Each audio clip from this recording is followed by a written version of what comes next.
Picture four people sitting on a porch on a scorching summer afternoon. Nobody wants to move. Nobody wants to speak up either. Then someone says, "We could drive to Abilene for dinner." Nobody actually wants to go. It's 50 miles away. It's brutally hot. The car has no air conditioning. But one by one, everyone agrees. Sounds good. Sure, why not? I'm in.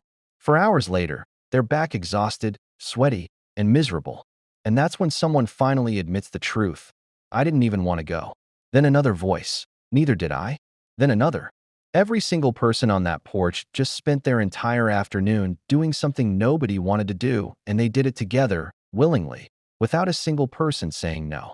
This is the Abilene Paradox. And once you understand it, you'll start noticing it everywhere in your job, your friendships, even decisions your whole country makes. The story is real.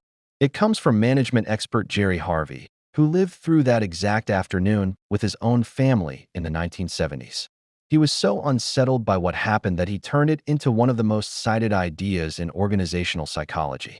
Harvey's insight wasn't really about a bad road trip. It was about something far more uncomfortable: that groups of intelligent, independent people can unanimously agree to a decision that every single member privately opposes.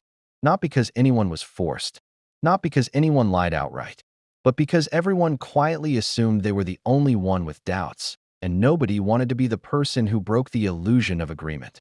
Here's what makes the Abilene Paradox genuinely strange: it isn't the same as being pressured into something.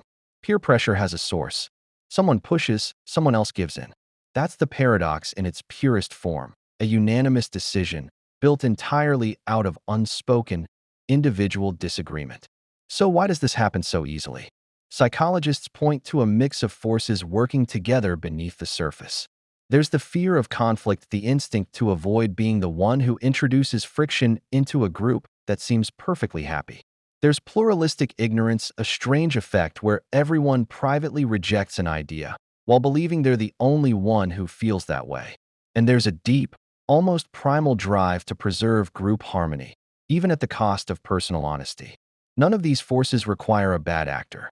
That's what makes the Abilene Paradox so dangerous. It doesn't need manipulation to happen. It only needs silence, multiplied by a group that values comfort over candor. This isn't a quirky story about one family in Texas. This pattern shapes decisions at every level of human life. In the workplace, a team agrees to a project timeline nobody thinks is realistic because everyone assumes everyone else has already done the math and is fine with it. In friendships, a group commits to a plan nobody's excited about because the first person to hesitate risks looking like the buzzkill.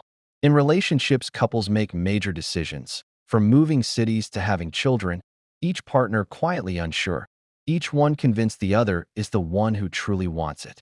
In institutions and even governments, committees, boards, and councils have moved forward with policies that later investigation reveals almost nobody in the room actually supported.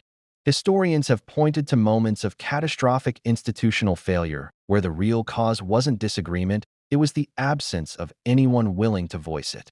Here's what makes the Abilene Paradox so unsettling: it feels like consensus while it's happening. It feels smooth, agreeable, even pleasant. There's no argument to point to afterward, no dramatic moment where things went wrong. Just a quiet, collective drift toward an outcome that satisfies no one. And that's exactly why it's so hard to catch in real time. Conflict announces itself. Silence doesn't. The group isn't failing because people disagree, it's failing because everyone is performing agreement and mistaking each other's performance for genuine consent. The fix isn't complicated, but it takes courage most groups quietly avoid.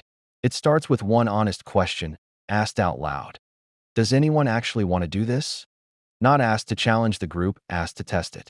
Harvey's own research suggests that most groups caught in an Abilene spiral are secretly relieved when someone finally breaks the silence.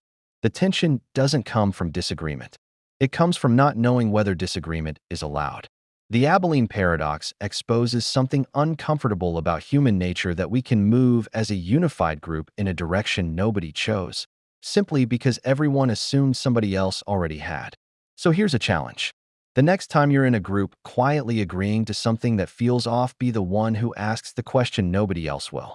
If this changed how you'll see your next group decision, subscribe and share it with someone who's been on a trip to Abilene without realizing it. And tell me in the comments when was the last time you said yes to something nobody wanted.